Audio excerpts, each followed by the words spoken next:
Hi everyone, welcome to Bride Startup Academy. இன்னைக்கு வீடியோவில் நான் உங்களுக்கு ஒரு கேஷுவல் ஃப்ராக் எப்படி ஸ்டிச் பண்ணணும் அப்படின்னு தான் காமிக்க போகிறேன். ஸோ இது வந்து ரொம்ப ஈஸியான மெத்தட் தான், காம்ப்ளிகேட்டட் கிடையாது.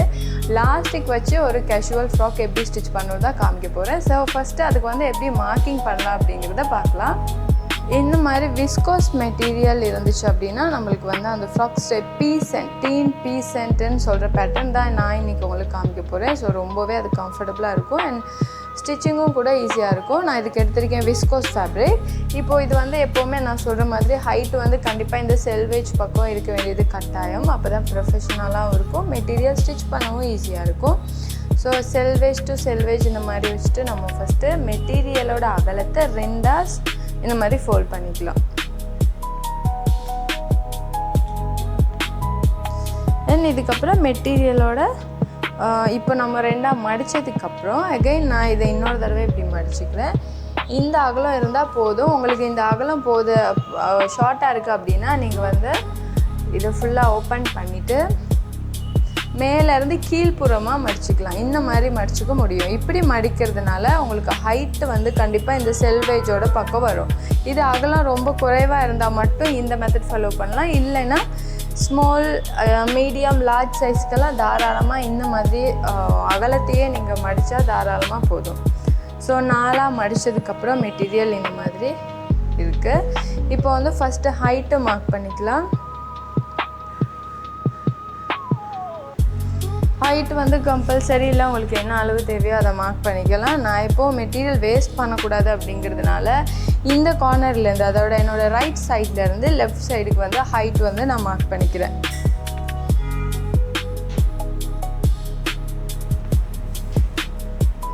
ஸோ இதிலேருந்து 40 இன்ச்சு உயரம் நான் வந்து எடுத்துக்கிறேன். கரெக்டாக 40 இன்ச்சு. இதிலேருந்து 40 எடுத்து நான் மார்க் பண்ணிக்கிறேன். இப்போ இந்த 40 தான் நான் ஷோல்டர் லைன் எடுக்க போகிறேன். நான் கீழேருந்து ஏன் வந்து நம்ம மேல் பக்கத்துக்கு ஹைட் எடுக்கிறேன் அப்படிங்கிறத எக்ஸ்பிளைன் பண்ணுறேன் நான் உங்களுக்கு. இந்த மாதிரி மார்க் பண்ணதுக்கப்புறம் நம்மளோட ஷோல்டர் லைன், இந்த லைனில் தான் வந்து நம்ம ஷோல்டர் மார்க் பண்ணிக்க போகிறோம். ஸோ இந்த மாதிரி ஒரு கோடு போட்டுக்கலாம்.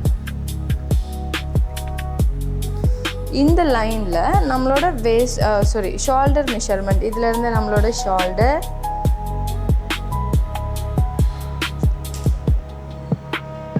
இதிலேருந்து நேராக கீழே ஷோல்டர் ஸ்டார்ட் பண்ண பாயிண்ட்லேருந்து ஃபோல்டிங் சைடு வந்து உங்களோட ஆர்ம் லென்த் லைனாக வந்து மார்க் பண்ணிக்கலாம். லைன் ஸ்ட்ரைட்டாக வரணும் அப்படிங்கிறதுனால இதிலேருந்தும் நான் அதே மெஷர்மெண்ட்டை மார்க் பண்ணிக்கிறேன். ஸோ இந்த ஆர்ம் லென்த் வந்து 2 பக்கமும் மார்க் பண்ணிக்கிறேன். நமக்கு வந்து ஒரு ஸ்ட்ரைட் லைன் போட்டுக்கிறதுக்கு ஈஸியாக இருக்கும் இப்போது. ஸோ இந்த லைன் நம்ம ஆர்ம் லென்த் மார்க் பண்ணுற அந்த லைனில் தான் பிரெஸ்ட் ரவுண்ட் மெஷர்மெண்ட் மார்க் பண்ண போகிறேன். ஸோ இதிலேருந்து உங்களோட பிரெஸ்ட் ரவுண்ட் 4 பிரித்து உங்களுக்கு என்ன அளவில் தையல் இடைவெளி எவ்வளோ அகலம் வேணுமோ அந்த அளவை நீங்கள் கூட்டி எடுத்துக்கலாம். நான் இதில் வந்து 12 இன்ச்சு இதில் இப்படி மார்க் பண்ணிக்கிறேன். ஜஸ்ட் இப்படி டிக் பண்ணினா போதும். இப்போ இந்த ஃப்ராக்குக்கு நான் இந்த லென்த்து வளமையாக நம்ம வந்து கர்வெல்லாம் மார்க் பண்ணுவோம்.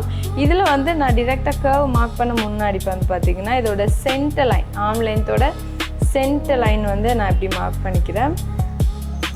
இந்த மார்க் பண்ண இந்த லைன்லேயுமே நான் வந்து ஒரு கோடு இந்த மாதிரி போட்டுக்கிறேன். இந்த மாதிரி இது நம்மளோட ஆர்ம் லென்த் லைன். நான் இப்படி மார்க் பண்ணியிருக்குது, இது ஆர்ம் லென்த் லைன். இப்போது இந்த சென்டர் லைன்லேருந்து நம்ம நார்மலாக எப்படி கர்வ் மார்க் பண்ணுவோம் அதே மாதிரி இதில் கர்வ் மார்க் பண்ணுவோம் இல்லையா. ஸோ நீங்கள் இந்த இந்த ஃப்ராக் வந்து இப்படி கர்வ் லைனும் யூஸ் பண்ணிக்கலாம். இப்போ பிகினர்ஸாக இருக்கீங்கன்னா இந்த கர்வ் லைன் ஸ்டிச் பண்ண கொஞ்சம் கஷ்டமாக இருக்கும் அப்படிங்கிறதுனால நான் வந்து இன்னொரு நியூ மெத்தட்ஸ் உங்களுக்கு சொல்லித்தரேன். இந்த சென்டர் பாயிண்ட்லேருந்து இந்த கர்வ், அதாவது உங்களோட பிரெஸ்ட்டோட கர்வ் லைன் முடிகிற இடத்துக்கு இந்த மாதிரி ஒரு சரிவான கோடு இப்படி போட்டுக்கிறேங்க. சரியா? இப்போ இந்த சென்டர் லைனோட, அதாவது இந்த ஸ்லாண்ட் லைனோட மிட் பாயிண்ட், இதை 2 மடித்து மிட் பாயிண்ட் வந்து இந்த மாதிரி மார்க் பண்ணிக்கிறேங்க. மிட் பாயிண்ட்லேருந்து 1/2 இன்ச் இப்படி நீங்கள் கீழே எடுத்துகிட்டு இப்படி லைட்டாக ஒரு கர்வ் மாதிரி கொடுத்துக்கலாம். இதுதான் நம்மளோட ஆர்ம் கர்வ். இந்த லைன் நம்ம எடுக்கிறதுல அது டீப் கூட அப்படிங்கிறதுனால, இன்னொரு விஷயம் இது வந்து ஸ்டிச் பண்ணவும் கொஞ்சம் கம்ஃபர்டபுள் இல்லாமல் இருக்கும் அப்படிங்கிறதுனால தான் இந்த கர்வ் வந்து இந்த மாதிரி எடுத்துருக்கோம். ஸோ இது நம்மளோட ஆர்ம் லென்த்தோட சென்டர் பாயிண்ட். இதிலேருந்து எலாஸ்டிக் ஸ்டிச் பண்ணுறதுக்கு நான் என்ன செய்ய போகிறேன், 1 inch எக்ஸ்ட்ரா எடுத்துக்கிறேன். இதிலேருந்து 1 inch எக்ஸ்ட்ரா. இது வந்து எலாஸ்டிக் மெஷர்மெண்ட். சரி, இப்போது இந்த ஷோல்டர் வந்து ஃபுல்லாக நம்மளோட நெக்குக்கு எலாஸ்டிக் கொடுக்குறீங்க அப்படின்னா இது ஃபுல்லாகவே நீங்கள் எடுத்துக்கலாம். எலாஸ்டிக் உங்களுக்கு நெக் லைன் வேணும் அப்படின்னா உங்களோட நெக் வித் என்ன அளவு தேவையோ அந்த அளவை மார்க் பண்ணி, இப்போ உதாரணத்துக்கு ஒரு 8 inch தேவைன்னா நான் 8 இந்த இடத்துல மார்க் பண்ணிக்கிறேன். இந்த லைனை ஸ்ட்ரைட்டாக இப்படி ஸ்லாண்ட் வந்து இப்படி கொடுத்துக்கணும் நீங்கள், எலாஸ்டிக் வேண்டாம் அப்படின்னா. இப்போ நான் எலாஸ்டிக் வைக்க போகிறேன், இது ஃபுல்லாக எலாஸ்டிக் தேவைங்கிறதுனால இந்த லைன் தாராளமாக போதும். ஸோ இவ்வளோ தான் நம்ம வந்து மேல் பகுதியில் மார்க் பண்ணுறதுக்கு இருக்குது. இதுக்கப்புறம் நம்மளோட ஷோல்டர் டு வேஸ்ட் லைன், இதிலேருந்து வேஸ்ட் லைன் நம்ம இதோட கட் பண்ணுறதுனால இங்கேருந்து எடுக்கக்கூடாது, அதுவுமே இதிலேருந்து கீழ் பக்கத்துக்கு நம்மளோட வேஸ்ட் லைன் இந்த மாதிரி மார்க் பண்ணிவிட்டு இதில் உங்களோட இப்போ வந்து வேஸ்ட் ரவுண்ட் மார்க் பண்ணிக்கலாம். வேஸ்ட் ரவுண்ட் இதிலேருந்து உங்களோட actual round plus 2 inch mark பண்ணிக்கலாம். இது வந்து நம்ம வளமையாக மார்க் பண்ணுற அளவு. இப்போ நான் என்ன செய்ய போகிறேன், இது உங்களோட ஆக்சுவல் மெஷர்மெண்ட்டாக இருந்தாலும் இந்த லைனை ஸ்ட்ரைட்டாக எடுக்க போகிறேன். இது என்னத்துக்கு அப்படின்னா நம்மளுக்கு எலாஸ்டிக் போடுறதுக்கு தேவை. ஸோ அதனால் இது எப்படி நான் ஸ்ட்ரைட் லைன் எடுத்துக்கிறேன். இல்லை உங்களோட ஆக்சுவல் மெஷர்மெண்ட்டில், அதாவது இது ஆக்சுவல் மெஷர்மெண்ட், இதிலேருந்து 2 inch தையல் இடைவெளி கூட்டி வளமையாக நம்ம மார்க் பண்ணுற அளவு. இப்போது வேஸ்ட் லைன் நான் எலாஸ்டிக் போடுறதுனால இன்னும் 1 inch அதிகமாக நான் எடுத்திருக்கேன். இப்போ இதுக்கப்புறம் கீழே நம்ம வந்து ஜாயிண்ட் பண்ணிக்கலாம். இதோட வித் ஃபேப்ரிக் 4 மடித்ததுக்கப்புறம் வித் வந்து பார்த்திங்கன்னா 14 inches இருக்குது. நான் இந்த ஃபுல்லாக 14 inches இப்படி எடுத்துக்கிறேன். இந்த மாதிரி இப்படி எடுத்துக்கலாம். இதுதான் நம்மளோட சைட். இது எம்பே ஃப்ராக்னு சொல்லலாம், பீசன்ட் ஃப்ராக்னு சொல்லலாம், இல்லைனா எலாஸ்டிக் ஃப்ராக், நீங்கள் எப்படி வேணாலும் வச்சுக்கலாம். இதோட பேட்டர்ன் பேர் வந்து கரெக்டாக பீசன்ட் அப்படிங்கிறது தான் இதோட பேட்டர்ன். சரி, இவ்வளோ தான் நம்மளோட அளவு. இப்போது இது வந்து எலாஸ்டிக் போடுறதுக்காக இங்கே 1 inch எடுத்திருக்கோம். வேஸ்ட் லைன்லேயுமே எலாஸ்டிக் போடுறதுக்காக எக்ஸ்ட்ரா நம்மளோட வளமையாக மார்க் பண்ணுற அளவுலேருந்து எக்ஸ்ட்ரா 1 inch எடுத்திருக்கோம். இவ்வளோ தான். இதை கட் பண்ணிக்கலாம்.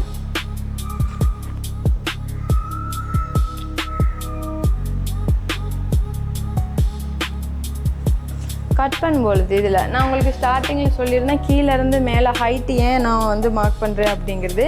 இப்போ நான் இந்த மெஷர்மெண்ட் ஃபுல்லாகவே இப்போ இந்த சென்டர் லைனோட நான் வந்து கட் பண்ணி எடுக்க போகிறேன். இது அவ்வளோ வேஸ்ட்டு தான். இப்போ இது இங்கிட்டு மெட்டீரியல் இவ்வளோ லென்த்தாக இருக்கனால இந்த பக்கத்தோடு இதையும் சேர்த்து எடுக்கலாம்.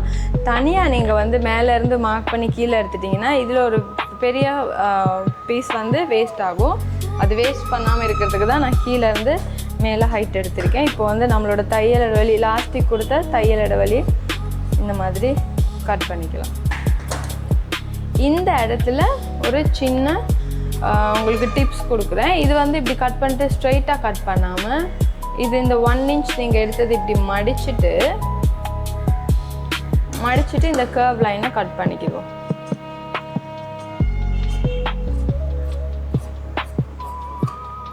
ஸோ இப்படி மடித்து கட் பண்ணுறதுனால பாருங்கள் இது கொஞ்சம் வெளிப்பக்கத்துக்கு இருக்குது. இது ஏன் நம்ம இப்படி மடிக்கிறோன்னா, நாம் இதை 2 தடவை இப்படி மடிக்கும்பொழுது கரெக்டாக இந்த லைன் வந்து ஃபுல்லாக கவர் ஆகும். இப்போ இதே நேராக எடுத்துருந்தோம், இது இப்படி நேராக எடுத்துருந்தோம் அப்படின்னா இது இப்படி மடித்து தைக்க போகல பாருங்கள், இது அரைவாசியோடு முடிஞ்சிடும். இங்கனைக்கு வந்து மெட்டீரியல் ஷார்ட் ஆகும், அதனால தான் இப்படி எடுத்துருக்கோம். இப்போ வந்து நம்மளோட ஹைட்லேருந்து ஃபுல்லாக சைட் பார்ட் வந்து கட் பண்ணி எடுத்துக்கலாம்.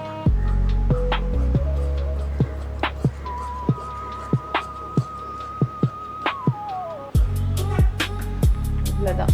இப்போ லாஸ்டிக் வந்து கரெக்டாக எந்த இடத்துல வரணும்னு நம்ம தெரிஞ்சுக்கணும். அதனால் வேஸ்ட் லைனை இப்படி மடிச்சுட்டு இந்த இடத்துல ஒரு கட் மார்க் போட்டுக்கிறோங்க. அப்போது நம்மளுக்கு வந்து அட்டாச் பண்ண போகலே லேஸாக இருக்கும். இவ்வளோ தான் நம்மளோட ஃப்ரண்ட் அண்ட் பேக் ரெண்டுக்குமே இவ்வளோ தான் வந்து மெஷர்மெண்ட் மார்க் பண்ண போகிறோம். இதை வச்சு எப்படி ஸ்லீவ் மார்க் பண்ணணும் அப்படிங்கிறத நான் காமிக்கிறேன். ஸோ ஸ்லீவ் மார்க் பண்ணுறதுக்கு இந்த 1 inch வந்து நான் இப்படி மடித்து பின் பண்ணிக்கிறேன். ஸோ இந்த 1 inch வந்து இந்த மாதிரி கீழ் பக்கத்துக்கு மடிச்சுட்டு பின் பண்ணிக்கலாம். ஏன்னா நம்ம இந்த அளவை மடிச்சுட்டு நான் எடுக்கிறேன். நம்ம வந்து ஸ்டிச் பண்ணதுக்கப்புறம் இது என்ன அளவோ அந்த அளவு தான் நம்மளுக்கு வந்து ஸ்லீவோட கர்வ் அட்டாச் பண்ணுறதுக்கு தேவை. சரி. இப்போ ரைட், இப்போ வந்து இந்த மாதிரி மடித்து எடுத்தாச்சு. அண்ட் இதுக்கப்புறம் ஸ்லீவ் கட் பண்ணுறதுக்கு இந்த மாதிரி மெட்டீரியல் எடுத்துக்கோங்க. மெட்டீரியலை இப்படி 2ஆக மடிச்சிக்கலாம். சரியா? 2ஆக மடிச்சுட்டு மறுபடியும் ஒரு தடவை நான் வந்து இந்த மாதிரி மடிச்சுக்க போகிறேன், இந்த மாதிரி. ஸோ இந்த அளவு போதுமா இல்லையாங்கிறது, நான் இப்போ ஸ்டாண்டர்டாக தான் ஒரு அளவு மடிச்சிருக்கேன். இது அளவு போதுமா இல்லையாங்கிறத செக் பண்ணிக்கிடுவோம். இப்போ இந்த அளவு எப்படி வேணும் அப்படின்னா, நம்மளுக்கு இந்த பக்கத்துக்கு தேவை. பாருங்கள், மடித்தது இந்த பக்கத்துக்கு தேவை. இப்போது வந்து இந்த ஷோல்டர் லைனில் இருந்து எக்ஸ்ட்ரா எனக்கு ஒரு 6 இன்ச்சஸ் தேவை எலாஸ்டிக் போடுறதுக்கு. இந்த மாதிரி 4ஆக மடித்ததுக்கப்புறம் அதுக்கப்புறமும் இந்த கர்வ் மார்க் பண்ணுறதுக்கு ஷார்ட் ஆகுது. அப்போ என்ன அளவில் மடிக்கணும் அப்படிங்கிறத காமிக்கிறேன். ஸ்டாண்டர்ட் இதிலேருந்து இந்த பக்கம் ஒரு 6 to 7 இன்ச்சஸ் எடுத்துக்கலாம். இப்போ வந்து இதிலேருந்து 6 இன்ச்சஸ் பாருங்கள், கரெக்டாக வந்து 6.5 இருக்குது. ஆனால் இந்த கர்வ் லைன் கட் பண்ணுறதுக்கு இடம் பத்தாது. அப்போ நான் வந்து இதை இப்படி வச்சு மெஷர் பண்ணிக்கிறேன். எனக்கு எவ்வளோ தேவைங்கிறது கிட்டத்தட்ட 10.5 இருக்குது. நான் எக்ஸ்ட்ரா ஒரு 1 இன்ச்சு கூடயே எடுக்கிறேன். அப்போ உங்களுக்கு வந்து கூட குறைய வராது. அப்போது நீங்கள் எப்படி அளவு எடுக்க போகிறீங்க? சரியாக இந்த மடிப்பு என்ன அளவுன்னு தெரியாது. ஸ்டாண்டர்டாக ஒரு அளவு மடிச்சிருக்கேன். நமக்கு தேவையான அளவு இதிலேருந்து ஸ்டாண்டர்ட் 6 இன்ச்சு. அந்த 6 இன்ச்சோட சேர்த்து இந்த நம்மளோட கர்வ் லைனர்து ஹைட் வந்து தேவை. ஸோ 10.5 இருக்குது. எக்ஸ்ட்ரா நான் 1 இன்ச் 11.5 வந்து எக்ஸ்ட்ரா 1 இன்ச் எடுத்து நான் மடிச்சுக்க போகிறேன். ஸோ மெட்டீரியல் நீங்கள் மடிக்க போக்கில் இந்த மாதிரி 22 11 தான் மடித்ததுக்கப்புறம் 11 வரணும். ஸோ இந்த அளவு வந்து 22 இருந்தால் தான் 11 வரும். 11 இல்லை 11.5. பாருங்கள், இது இன்னும் ஷார்ட்டாக தான் இருக்குது. 17 தான் இருக்குது. அப்போ என்ன செய்ய போகிறேன்? நான் ஃபுல்லாக இப்போது தேடி மடிக்கிறத விட எனக்கு லேசான வேலை என்னன்னு கேட்டிங்கன்னா, இந்த மாதிரி மடிச்சுக்கிறது. இப்படி மடித்து இந்த அளவு 11 இருந்தால் எனக்கு மார்க் பண்ணிக்கிறதுக்கு லேசாக இருக்கும். ஸோ மெட்டீரியல் பாருங்கள், இங்கிட்டு மடிப்பில் இருக்குது. நம்ம இதை கட் பண்ணி எடுத்தாலுமே அந்த பக்கம் வேஸ்டேஜ் எல்லாம் அந்த பக்கம் இருக்கும். ஸோ 11 நான் இன்னொரு 1/2 இன்ச் அதிகமாக இப்படி எடுத்துக்கிறேன். இப்போ வந்து தேவையான அளவு அதிகமாகவே தான் இருக்குது. ஸோ இந்த மாதிரி 4ஆக மடிச்சுக்கோங்க. 4ஆக மடிக்க வேண்டியது கட்டாயம் இந்த ஸ்லீவுக்கு. ஏன்னா ஸ்லீவில் மேல் பகுதிக்கு வந்து ஜாயிண்ட் எதுவும் வரப்போதில்லை, இந்த மாதிரி மடிப்பில் தான் வரும். இப்போ நம்ம வந்து சட்டையோட அளவு வச்சுக்கலாம். இப்போ நான் உங்களுக்கு சொன்ன மாதிரி மேலேருந்து கீழே ஸ்டாண்டர்டாக 6, 7, 10 இன்ச்சு. உங்களுக்கு நிறைய பெகியான ஒரு ஸ்லீவ் வேணும்னா கண்டிப்பாக 10 இன்ச்சு மட்டும் எடுக்கலாம். நான் இதில் கரெக்டாக வந்து மேலேருந்து கீழே 7 இன்ச்சு எடுத்துக்க போகிறேன். 6.5 நான் எடுத்துக்கிறேன். சரியா? இதுதான் நம்மளோட 6.5 மேலேருந்து ப்ளீட்டுக்கு தேவையான அளவு. இப்போ இதிலேருந்து நான் இங்கேயும் நெக்லைனுக்கு எலாஸ்டிக் போடுற மாதிரி இந்த லைன்லேயே எலாஸ்டிக் போடணும். அதுக்கும் நான் சேர்த்து 1.25 இன்ச்சு நான் எக்ஸ்ட்ரா இந்த இடத்துல வச்சுக்கிறேன். 1 இன்ச்சு இருந்தாலும் தாராளமாக போதும். இப்போ இதில் வந்து இந்த செல்வேஜ் இருக்கிறதுனால நான் 1.25 இன்ச்சு எடுக்கிறேன். எக்ஸஸ் வந்து கட் பண்ணினாலும் சரி, இல்லைன்னா நம்ம மடிக்கும் போது உள் பக்கத்துக்கு மடிச்சிட்டாலுமே ஓகே தான். ஸோ இந்த மாதிரி மார்க் பண்ணிக்கிறேன். இது நம்ம லாஸ்டிக் இன்சர்ட் பண்ணுறதுக்கு தைச்சதுக்கப்புறம் இன்சர்ட் பண்ண வேணும். ஸோ அதுக்கான இடைவெளி தான் இது. இதுதான் நம்மளோட எக்ஸாக்ட் மேலே ஷோல்டர் லைன்லேருந்து எடுத்த அளவு. இப்போ என்ன செய்கிறேன்னா, இதுவும் என்ன பண்ண போகிறோம், மடித்து ஸ்டிச் பண்ணிடுவோம். மடித்து ஸ்டிச் பண்ணதுக்கப்புறமா இந்த மாதிரி தான் இருக்க போகுது. பாருங்கள், இதுவும் அந்த 1 இன்ச் மடித்து ஸ்டிச் பண்ணிடுவோம். இந்த மாதிரி மடித்ததுக்கப்புறம் தான் நாம் இந்த ஸ்லீவை வந்து வச்சுக்கணும். இந்த மாதிரி மடித்ததுக்கப்புறம் தான் ஸ்லீவ் இந்த மாதிரி வச்சுக்கணும். இப்போ நான் இந்த லைன் வந்து ஸ்லாண்ட் லைன் கொடுத்துக்கிறேன். ஆல்ரெடி ஸ்லாண்ட் லைன் எடுத்துகிட்டு தானே நம்ம இந்த பக்கம் ஒரு 1/2 இன்ச் வந்து எடுத்தோம். பாருங்கள், இதுதான் அந்த ஸ்லாண்ட் லைன். கர்வ் லைன் நான் மார்க் பண்ணலை, ஸ்லாண்ட்டு இப்படி ஸ்லாண்ட் லைன் கொடுத்துக்கிறேன். இதில் இருந்து இந்த பக்கத்துக்கு 1/2 இன்ச் மார்க் பண்ணிக்கிறோம். நம்ம முன்னாடி இந்த சட்டையோட அளவு கர்வ் மார்க் பண்ண போக்கில் எப்படி எடுத்தோம் அதே மாதிரி 1/2 இன்ச் எடுத்துகிட்டு இதை லைட்டாக இந்த மாதிரி கர்வ் பண்ணிக்கிறேங்க. இந்த இடத்துல நான் இந்த பாயிண்ட்லேருந்து எக்ஸ்ட்ரா ஒரு 1/4 இன்ச் எடுத்து இப்படி மார்க் பண்ணிக்கிறேன். இதுதான் நம்மளோட ஸ்லீவ் அட்டாச் பண்ண போக்கில் தேவைப்படுற கர்வ் மெஷர்மெண்ட். அப்போ இது ரெண்டும் தான் நம்ம இப்படி வந்து ஜாயின் பண்ணிக்க போகிறோம். ஸோ இதில் நம்ம லாஸ்டிக் போடுறதுக்கு அளவு எடுத்தாச்சு. இப்போ இந்த இடத்துல உங்களோட ஸ்லீவ் லென்த்தை மார்க் பண்ணிக்கலாம். ஸ்லீவ் லென்த் இங்கே ஆல்ரெடி மடித்து தைச்சதுக்கப்புறம் இருக்கிற அளவிட்டு தான் வச்சுருக்கேன். ஸோ எங்கிட்ட ஆட் பண்ண தேவையில்லை. இந்த பக்கம் உங்களோட ஸ்லீவ் என்ன அளவு வருதோ அதோட 1 இன்ச் இதில் வந்து ஆட் பண்ணிக்கோங்க. அப்போ நான் இதில் 7 இன்ச் எடுத்துக்கிறேன். 7 இந்த 7 மார்க் பண்ண இடத்துலேருந்து உங்களோட ஸ்லீவ் ரவுண்ட் மெஷர்மெண்ட் இதிலேருந்து நேராக கீழே ஸ்லீவ் ரவுண்ட். இப்போ இதுக்கு வந்து தையல் இடைவெளியை நீங்கள் சேர்த்துக்கலாம். உங்களோட ஆக்சுவல் மெஷர்மெண்ட் ப்ளஸ் 1.5 இன்ச்சு எடுத்திங்கன்னா தாராளமாக போதும். இது உங்களோட ஸ்லீவ் ரவுண்ட் மெஷர்மெண்ட் இந்த மாதிரி தான் இருக்குது. ஸோ இந்த அளவை என்ன செய்ய போகிறோம், நம்ம இந்த கர்வ் முடிஞ்ச இடம் இருக்கு இல்லையா, லைட்டாக இந்த மாதிரி ஒரு கர்வ், இவ்வளோதான் நம்ம இந்த லாஸ்டிக் ஃப்ராக்குக்கு தேவையான ஸ்லீவ் மெஷர்மெண்ட். இதிலேருந்து ஸ்டாண்டர்டு நம்ம 6 to 10 இன்ச் மட்டும் எடுக்கலாம். நான் 6.5 மாதிரி எடுத்திருக்கேன். 6.5 7 இன்ச்சஸ். அண்ட் இதுலேருந்து உங்களோட ஸ்லீவ் லென்த், இதுலேருந்து ஸ்லீவ் ரவுண்ட் எடுத்துகிட்டு இது ட்ரெஸ் லைனோட எண்டிங்க்கு வந்து நம்ம வந்து முடிச்சுக்கிறோம். எக்ஸ்ட்ரா நான் இங்கே ஒரு 1/4 இன்ச் வச்சுருக்கேன். நீங்கள் ஸ்டிச் பண்ண போகல, இது கர்வ் லைன் இருக்கிறதுனால சில வேளை இது இழுப்படலாம். அதனால ஒரு 1/4 இன்ச் எட் பண்ணி வச்சுருக்கேன். இவ்வளோ தான் நம்ம இந்த ஃப்ராக்குக்கு தேவையான ஸ்லீவ். இப்போ இதே என்ன செய்ய போகிறோம் அப்படின்னா, இது ஆல்ரெடி மடிச்சிருக்கிறபடியே இந்த கர்வ் லைனை கட் பண்ணி எடுத்துக்கலாம்.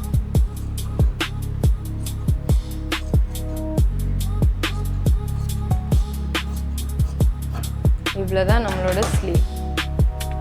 இதுக்கு ஃபேஸிங் தேவை கிடையாது, பெல்ட் தேவை கிடையாது.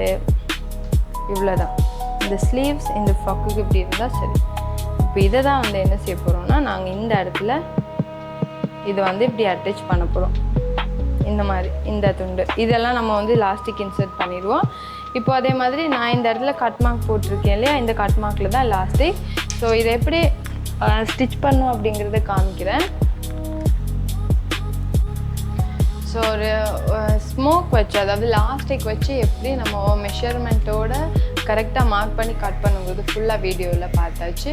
ஸோ அடுத்த வீடியோவில் உங்களுக்கு இந்த ட்ரெஸ் எப்படி சரியான லாஸ்டிக் என்ன அளவில் போடணும், அதை எப்படி ஸ்டிச் பண்ணுங்கிறதெல்லாம் ஃபுல்லாக காமிப்பேன். ஸோ நீங்கள் அந்த வீடியோவை மிஸ் பண்ணாமல் பார்க்குறதுக்கு மறக்காமல் சப்ஸ்கிரைப் பண்ணி லைக் பண்ணி வச்சுக்கோங்க.